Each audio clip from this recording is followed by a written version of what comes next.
This is more than legacy. This is a source of inspiration, sharing the journey of discovery.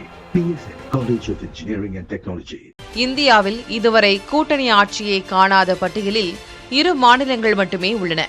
2000 மற்றும் 2014ஆம் ஆண்டில் உருவான சத்தீஸ்கர், தெலங்கானா ஆகிய 2 இளம் மாநிலங்கள் மட்டுமே எஞ்சியுள்ளன.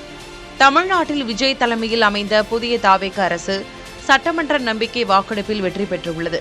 தனி பெரும்பான்மைக்கு குறைவான இடங்களை பெற்றதால் காங்கிரஸ், விசிக மற்றும் ஐயுஎம்எல் ஆகிய கட்சிகளை அமைச்சரவையில் சேர்த்துக் கொண்டு கூட்டணி ஆட்சி அமைத்துள்ளார் விஜய். இதனால் மகாராஷ்டிரா, பீகார், ஆந்திரா, ஜார்க்கண்ட், கேரளா, மேகாலயா, நாகாலாந்து, திரிபுரா ஆகிய மாநிலங்களோடு தமிழ்நாட்டிலும் கூட்டணி ஆட்சி நடக்கிறது. 1952இல் ராஜாஜி தமிழகத்தில் இந்தியாவின் முதல் கூட்டணி ஆட்சியை அமைத்தார். அதன் பிறகு 74 ஆண்டுகளாக திமுக, அதிமுகவின் ஆதிக்கத்தால் இங்கு கூட்டணி அமைச்சரவையே அமையவில்லை.